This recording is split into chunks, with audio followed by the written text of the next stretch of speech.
Hello, on se retrouve aujourd'hui pour un nouvel épisode de la chronique des ambitieuses. Aujourd'hui, je vous emmène avec moi direction le pays des kangourous, aka l'Australie. Pour ceux qui me suivent sur Instagram, vous avez pu le voir en fin d'année 2023, je suis partie 2 mois à Sydney en tant que digital nomade. Et je m'étais dit qu'il fallait absolument que je vous fasse un retour sur cette expérience et vous partager un peu ce qui s'est passé pendant ces 2 mois, mon ressenti, comment j'ai vécu ma vie là-bas, les projets que j'avais là-bas, comment je me suis adaptée à la vie australienne, comment je l'ai vécu, etc. Donc je vous ai posé des petites questions la dernière fois sur Instagram, donc je vais aussi répondre aux questions que vous m'avez posées. Donc voilà, c'est parti pour ce nouvel épisode. Avant de vous parler de cette expérience à Sydney, je voulais faire un petit retour en arrière. En juin 2023, donc en juin j'étais vraiment dans une période un peu de remise en question, autant sur ma vie pro que perso. C'était un peu les montagnes russes émotionnelles comme j'aime les appeler. Je sentais que j'avais vraiment besoin de changements dans ma vie, j'avais vraiment besoin de nouvelles aventures, de voyages. Je me suis dit, je crois que c'est le moment, il est temps pour moi de réaliser un peu un rêve, de partir quelque temps à l'étranger. Donc Sydney aura été ma première destination. J'ai tout plaqué à Nantes, j'ai déménagé, j'ai rendu mon appart, voilà, j'ai vendu tous mes meubles et je me suis dit, j'ai envie d'un nouveau départ, je sais que j'ai envie de voyager, donc ma première destination a été l'Australie. J'ai pris un visa touriste, le visa touriste me permettait de rester 3 mois sur place sans avoir besoin de sortir du territoire et sans avoir besoin de prendre un PVT. Donc voilà, j'ai pris un petit visa touriste et je suis partie au pays des kangourous, sachant que, spoiler alerte, je n'ai pas vu de kangourous pendant mes 2 mois. Ce sera peut-être une occasion pour moi d'y retourner. Par rapport à l'anglais, avant de partir, faut savoir que j'ai un niveau d'anglais qui est plutôt correct. Je comprends à peu près tout ce qu'on me raconte en anglais. Pour m'exprimer, ça va. Disons que comme je pense beaucoup de Français, j'ai peur un peu de parler anglais, de faire des fautes, etc. Mais je sais que mon niveau il est pas non plus dégueu et que ça allait le faire. Ce que j'avais fait aussi avant de partir, c'est que j'écoutais aussi beaucoup de podcasts en anglais, enfin j'en écoute beaucoup et du coup c'est vrai que ça me permet de travailler un peu l'oreille et de me forcer entre guillemets à écouter et comprendre plus facilement l'anglais. Je regardais aussi pas mal de séries ou de films en anglais avec les sous-titres en anglais, comme ça me permettait aussi pareil de me faire un peu l'oreille. Quand je suis arrivée sur place, au départ j'avoue que j'avais un peu peur de parler, j'étais un peu stressée et puis au fur et à mesure de mon expérience, au fil des semaines, j'ai commencé à rencontrer des personnes qui n'étaient pas françaises, soit des Australiens, soit des Anglais. Enfin voilà, j'ai rencontré un peu des gens d'un peu partout, ce qui m'a permis de travailler mon anglais et puis de me faire un peu la main, mine de rien. Et au final, je me suis rendu compte que j'arrivais quand même à tenir des conversations assez longues. J'ai parlé aussi business avec pas mal de personnes, enfin voilà, en anglais et ça se passait très bien. Donc je me suis dit que voilà, il fallait quand même juste oser et se dire pas trop se poser de questions et se dire voilà, même si tu fais des fautes, c'est pas grave. À chaque fois que j'allais dans un café, je disais hello, on me disait ah you're French et je disais ah yes. Donc voilà, bon, ils savent, les gens reconnaissent rapidement l'accent français, mais généralement c'est bien accueilli et ça se passe plutôt bien, donc voilà. Il y a même une fois une petite story time, c'est un jour je me suis dit allez, je vais aller visiter un peu les alentours et du coup je suis partie en bus à Watson Bay, donc c'est un peu dans le nord de Sydney, au-dessus de Bondi, et sur la route, enfin sur ma route, j'ai rencontré une anglaise et on a commencé à parler et tout et on s'est rendu compte que on faisait la même on avait le même programme pour notre journée et on s'est dit allez, pourquoi pas la passer ensemble. Elle était voyageuse solo de son côté et moi j'étais toute seule aussi à ce moment-là. Donc voilà, on a passé la journée ensemble, on a fait que parler en anglais, on a raconté plein de choses. Elle m'a parlé de sa vie, elle m'a parlé de ses projets de tour du monde. Moi je lui ai raconté mes passions, je lui ai parlé de mon business, enfin voilà. On a parlé de plein de choses, de tout et de rien et à la fin je lui ai dit alors ça va mon anglais, tu penses que ça passe? Elle me dit non mais girl, tu viens de me parler pendant 6 heures en anglais, j'ai tout compris, te pose pas de questions. Si t'arrives à tenir une conversation pendant 6 heures, c'est que ton niveau il est quand même bien. Donc voilà, ça m'a un peu rassurée, je me suis dit en fait faut juste essayer, faut oser aller discuter avec les gens, faut pas avoir peur de faire des erreurs. Et comme on dit, c'est en pratiquant qu'on apprend. Donc voilà. Au niveau du fait de rencontrer des gens, personnellement, moi je suis quelqu'un qui est quand même assez sociable et j'ai besoin d'avoir une vie sociale assez productive, je sais pas trop comment le dire, mais j'ai besoin de voir souvent mes amis, de sortir. Je suis pas très casanière, je suis pas quelqu'un qui reste enfermée chez elle. Voilà, je suis tout le temps à bouger à droite à gauche, j'adore rencontrer des gens, des nouvelles personnes. Donc ça, c'est vraiment quelque chose qui est important pour moi. Et quand je suis arrivée à Sydney, j'avoue que je connaissais personne. Je connaissais la personne qui m'hébergeait, mais sinon je connaissais personne à Sydney. Et c'est vrai que au départ, c'était un peu compliqué pour moi parce que je me disais mais comment je vais faire pour rencontrer des gens? Est-ce que ça va être facile ou pas? La première semaine, j'avoue que j'ai un peu ressenti la solitude parce que mes journées, je les passais toute seule. Et c'était assez dur pour moi parce que changer d'environnement, j'étais dans une nouvelle ville que je connaissais pas, même si directement quand je suis arrivée, je me suis sentie bien. C'était quand même, je passais de ma vie nantaise à ma vie à Sydney, donc quand même rien à voir. Et j'avais besoin aussi de me retrouver des petites routines, retrouver des petites habitudes, etc. Et du coup, à la fin de ma première semaine, je me suis dit, bon, allez, il va falloir mettre des choses en place. Du coup, j'ai commencé à regarder un peu les groupes de français à Sydney. C'est un peu la facilité, mais je me disais que la première chose, c'était quand même plus simple pour moi de rencontrer des Françaises.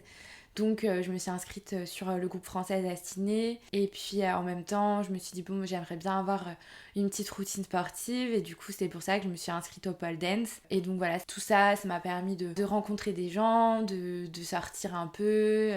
Et ça, c'était vraiment cool. Pour moi, à Sydney, c'est hyper facile quand même de rencontrer des gens. C'est quand même une ville qui est hyper cosmopolite. Il y a beaucoup de voyageurs, beaucoup d'expats, beaucoup de backpackers. Donc franchement, pour moi, rencontrer des gens, si vous avez peur de vous retrouver seul, honnêtement, je pense que il y a très peu de chances que vous soyez seul quand vous arrivez à Sydney. Au niveau de la vie à Sydney, clairement, ça a été un énorme coup de cœur pour moi. La vie là-bas, elle est vraiment à mon image, je dirais. C'est une vie qui est très chill, très good vibes. C'est un peu un mélange de la ville, la grosse ville, un peu New York, etc. avec le CBD. Mais on a aussi... Alors CBD, je parle pas de... du CBD confus, mais bien du City Center. Et aussi, il y a toute la partie nature avec la côte, plein de plages, plein de petits quartiers hyper sympas. Enfin, vraiment, une ville que j'ai vraiment adorée. Le mood là-bas est très healthy. Les gens se lèvent tôt pour le lever du soleil. Quand j'étais là-bas, le soleil se levait vers 5h45, 6h, donc c'était assez tôt. Mais tu sors là-bas le matin, t'es pas du tout seul, il y a plein de monde, les gens font leur sport sur la plage, les cafés ouvrent hyper tôt là-bas entre 5h30 et 6h, donc si t'as envie d'aller prendre un petit café, un petit chai latte ou peu importe, tu peux. Enfin vraiment, c'est un mood qui est archi good vibes. Moi j'ai adoré et c'est vraiment une ville qui a été un énorme coup de cœur pour moi. J'ai quand même beaucoup voyagé dans le monde et honnêtement, c'est la première ville où j'ai un aussi gros coup de cœur, où je me dis ah ouais, je pourrais vraiment vivre ici et me sentir bien. Au niveau des points un peu plus négatifs, alors je suis pas du tout objective parce que j'ai vraiment vécu, je dirais, je pense, un peu une vie de rêve là-bas que tout le monde n'a pas forcément la chance d'avoir, je pense, quand il débarque à Sydney. Mais moi, c'est vrai que j'étais pas du tout dans un mood de backpacker ou autre chose. Donc j'ai vraiment eu de la chance sur ce point. Donc je sais pas si mon avis sera très réaliste et objectif. Mais en tout cas, si je dois trouver quelques points négatifs, je dirais que le premier, c'est quand même le coût de la vie. Notamment, le coût de la vie en général, ça coûte assez cher de vivre là-bas. Moi j'avoue que je suis partie dans un mood où je me posais pas trop de questions. Enfin, j'avais pas vraiment de budget particulier. Enfin, je m'étais pas fait un budget particulier pour partir. Je me suis dit, j'ai envie vraiment de profiter de mon aventure, donc je dépense comme j'ai envie. Enfin, je vais pas me restreindre, entre guillemets. Donc, c'est pour ça que je pense que j'ai vécu vraiment une vie un peu de rêve, entre guillemets, pendant 2 mois, parce que j'avais vraiment pas envie de me restreindre. J'avais la chance de pas avoir de logement à payer. Donc ça, c'était vraiment un point en moins, entre guillemets, parce que les logements sur Ciné sont très très cher. Donc ça c'était vraiment un point quand même plutôt positif. Après la deuxième chose c'est plutôt je dirais la food. Moi j'adore la bonne nourriture. En France on a vraiment vraiment de la chance. C'est vrai que j'avais un peu peur de ça. Au final on peut bien manger. Après forcément ça coûte assez cher. Ce que je disais juste avant c'est que pour bien manger à Sydney il faut mettre un peu plus d'argent dans ses courses. Et moi personnellement c'est ce que j'ai fait parce que j'avais pas envie de me restreindre, j'avais envie de garder des bonnes habitudes alimentaires. Donc voilà. Après, le deuxième point qui était un peu plus négatif pour moi, après ça c'est vraiment propre à chacun, mais c'est vraiment les animaux. Clairement, moi, ma phobie c'est les araignées, les insectes, etc. Et j'avoue que à Sydney, j'ai été un peu accueillie par des gentils cafards et j'ai vu quelques petites grosses araignées. Mais voilà, j'ai envie de vous dire, il y a pire. Je m'attendais à pire. J'étais quand même plutôt sereine, mine de rien. Mais ça reste quand même un point qui est assez négatif pour moi parce que vraiment, j'ai vraiment du mal avec ça. Et dans un autre épisode, je vous raconterai mon expérience au Costa Rica qui a été assez compliquée aussi à ce niveau-là. Donc voilà, ça je sais que ça fait partie des aléas du voyage. C'était une grosse peur quand je suis partie en Australie. Après voilà, j'étais dans une grande ville donc clairement j'ai pas non plus vu des trucs abusés. Comme on peut voir un peu sur, sur les vidéos qu'on voit sur l'Australie. Mais pour moi, c'était quand même déjà assez suffisant. Ensuite, au niveau de ma vie d'entrepreneuse, j'ai d'ailleurs une question sur Instagram par rapport à ça. Comment je me suis organisée, comment je faisais avec le décalage horaire pour travailler avec mes clients en France, comment je me sentais en tant qu'entrepreneuse là-bas, etc. Donc je vais vous répondre un peu à tout ça. La première chose, c'est que avant de partir, j'avais donc 5 clients en freelance. En CM pardon, donc ça veut dire que je gérais leurs réseaux sociaux depuis la France et quand je suis partie en Australie du coup j'ai continué à gérer leurs réseaux sociaux mais depuis l'Australie. Il y a quelques ajustements à faire pour justement le décalage horaire et tout, mais globalement tout s'est très bien passé. Avant de partir j'avais bien évidemment prévenu mes clients que je partais pour qu'ils sachent que on devra s'adapter pour nos appels hebdomadaires par rapport au décalage horaire. Ils étaient tous ok avec ça, ça n'a posé aucun problème, donc sur ce point j'ai vraiment eu de la chance. Quand je suis partie en Australie, donc je suis arrivée fin octobre, le décalage horaire était de 10h. Quand il était 9h en France, pour moi il était 19h. Et du coup pour mes appels clients, je les faisais pour la France à 9h, 10h du matin. Et pour moi, donc il était 19-20h en Australie. C'est un rythme qui a été plutôt ok, sachant que j'ai pas non plus des appels tous les jours, donc ça c'était plutôt pratique. Et j'essayais de concentrer mes appels sur un même jour, comme ça je faisais une soirée où je travaillais et ça m'évitait de travailler tous les soirs et de pouvoir profiter quand même. Au niveau de ma routine travail, je me levais quand même assez tôt le matin, enfin je me levais entre 7h et 8h. Au départ je me levais un peu plus tard parce que j'avais un peu de mal avec le décalage horaire à me remettre dans un mood de me lever tôt, donc au départ je me levais plus vers 8-9h et au fur et à mesure des semaines j'ai commencé à me lever un peu plus tôt. Ma routine c'était le matin je me levais, je prenais mon petit déj, soit j'allais me chercher un petit déj à emporter, je mangeais dans l'appart, soit je partais avec mes affaires, j'allais travailler dans un café, enfin voilà, ça dépendait vraiment des jours, mais généralement je travaillais souvent le matin jusqu'à 14-15h. Et après, l'après-midi et le soir, je profitais plage, voilà, petit resto, ce genre de choses. Donc ça, c'était un rythme qui me convenait bien. Après, je vous cache pas que j'avais pas un rythme non plus de boulot hyper soutenu. C'était assez compliqué pour moi d'être vraiment dans un rythme hyper à fond, productif, plus, parce que mine de rien, j'avais envie de profiter. J'étais dans un pays que je connaissais pas, avec plein de choses à visiter, plein de choses à voir, donc j'avais vraiment envie de profiter aussi de mon expérience. Donc voilà, j'ai trouvé je pense un bon équilibre pour les 2 mois où j'étais là-bas. Après c'est sûr que sur du long terme je pense que ça aurait été un peu plus compliqué parce que pour continuer de développer un business, le décalage horaire, la différence fait que mine de rien on n'est pas présent tout le temps.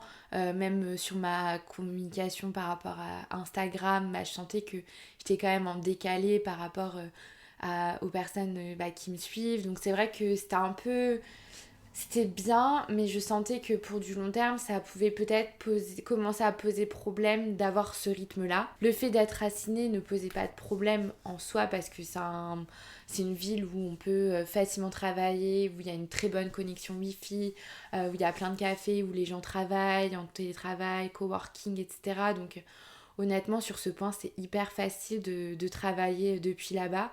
Mais par contre, pour se mettre dans le mood vraiment productivité, focus sur le business, etc., j'avoue que moi, j'avais un peu de mal parce que bah, forcément, j'étais appelée par la plage, par le soleil, etc. J'avais vraiment envie de profiter, quoi. Au niveau de mon adaptation et de ma routine, je me suis vraiment rendu compte que la vie de digital nomade, c'est vraiment différent du voyage, clairement. J'ai vécu la vie à Sydney, mais j'ai pas voyagé dans le pays.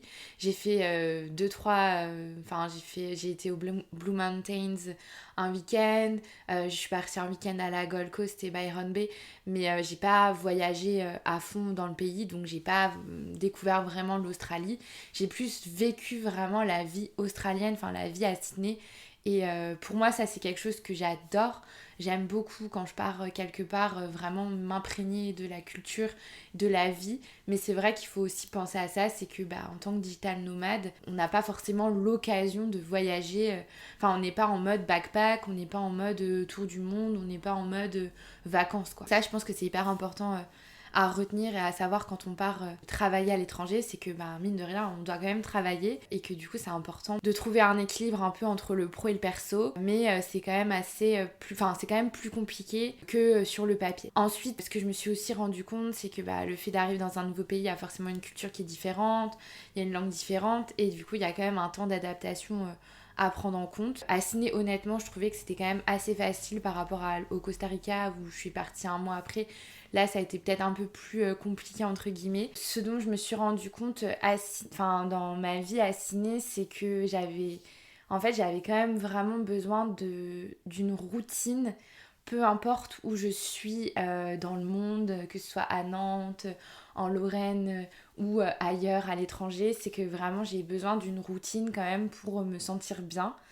Et ça, c'est vraiment un besoin dont j'ai pris conscience là-bas. Et du coup, j'avais pris des cours de pole dance là-bas. Généralement, je mettais mon réveil assez tôt. Je travaillais le matin, l'après-midi, j'alternais entre travail et profiter. Enfin, les week-ends, j'étais toujours off. Mais voilà, j'avais trouvé une certaine routine qui me permettait de savoir un peu à quel moment j'allais être libre, à quel moment j'allais profiter, à quel moment j'allais aller dans un café, etc.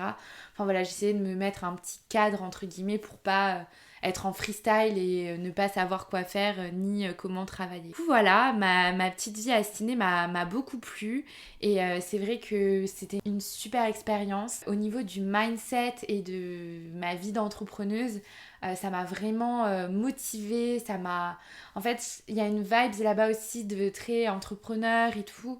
Et j'ai eu un peu la sensation que tout était possible et de me dire je sais pas, c'est le côté un peu success story, on entend plein de parcours hyper inspirants, puis les gens ont vraiment un mindset complètement différent de celui de la France où on est sur on pense à soi, à son bien-être, à sa santé, etc. Et vraiment ça, j'ai beaucoup aimé. Et c'est vrai que les gens sont très ouverts, ils sont très accueillants. Moi, j'ai rencontré plein de gens vraiment qui étaient mais vraiment des crèmes, des gens archi sympas, archi gentils, qui m'ont accueilli comme si je faisais partie de leur famille alors qu'ils me connaissaient à peine. Enfin voilà, vraiment c'était une expérience qui m'a vraiment fait du bien, qui m'a rendue heureuse et où je me suis dit ah ouais vraiment j'adore être à l'étranger, j'adore découvrir des nouvelles cultures, des nouveaux pays et voilà. Quand je suis rentrée en France, j'avoue que j'ai eu un peu un coup de mou, même si je savais que je repartais quelques semaines après au Costa Rica. C'est vrai que dire au revoir à l'Australie, ça m'a fait quelque chose parce que mine de rien pendant ces 2 mois j'avais commencé à trouver un peu ma routine, mes petites habitudes, mes petits cafés préférés, etc. Donc c'est vrai que ça a été le retour a été assez brutal pour moi. Et c'est vrai que j'étais dans un mood, il faut absolument que j'y retourne, etc. D'ailleurs, actuellement, j'ai encore un billet d'avion qui m'attend pour Sydney. Le départ, c'est le 31 mai, mais j'ai pris la décision de décaler ce départ parce que justement, là, je suis en France et je me suis rendu compte que j'avais besoin d'être en France pour développer mon business, pour me sentir bien, pour retrouver aussi une stabilité, une sécurité. Donc voilà, j'avais prévu de repartir en Australie, à Sydney, parce que j'avais eu un réel coup de cœur pour la ville et la vie là-bas. Et ce projet, pour le moment, il est un peu en pause, en stand-by, on va dire. Et voilà, je sais pas quand ni à quel moment je vais y retourner. Je pense que j'y retournerai un jour, ça c'est sûr, parce que j'ai encore plein de choses à voir, et notamment des kangourous, comme je disais au début du podcast, parce que j'en ai pas vu. Mais en tout cas, cette expérience a été incroyable et je peux que vous recommander, si vous sentez que vous avez envie de partir à l'étranger, que vous avez besoin d'une coupure, que vous avez soif d'aventure, que vous avez envie d'un nouveau mindset, de rencontrer des gens, etc. Je peux que vous recommander de partir, parce que vraiment ça a fait un bien fou. Et moi, mes 2 voyages, l'Australie et le Costa Rica, qui ont été 2 expériences complètement pas opposées mais différentes, ces 2 expériences-là, elles m'ont vraiment ouvert les yeux, elles m'ont permis de me recentrer, elles m'ont permis de faire le point sur ce que j'aime pas. Elles m'ont permis de savoir aussi où je voulais aller. Ça m'a permis de couper. En Australie, vraiment, je passais beaucoup de temps seule, les journées notamment. Et en fait, ces temps seuls m'ont vraiment permis de faire le point, de me demander un peu, de faire le point sur ma vie au global, de me dire voilà ce que j'ai accompli jusqu'à maintenant, voilà vers où j'aimerais aller. Et ça m'a vraiment ouvert les yeux, ouvert l'esprit sur plein de choses. Et pour moi, cette expérience, c'était vraiment incroyable. Et je remercie l'univers de m'avoir permis de vivre cette expérience.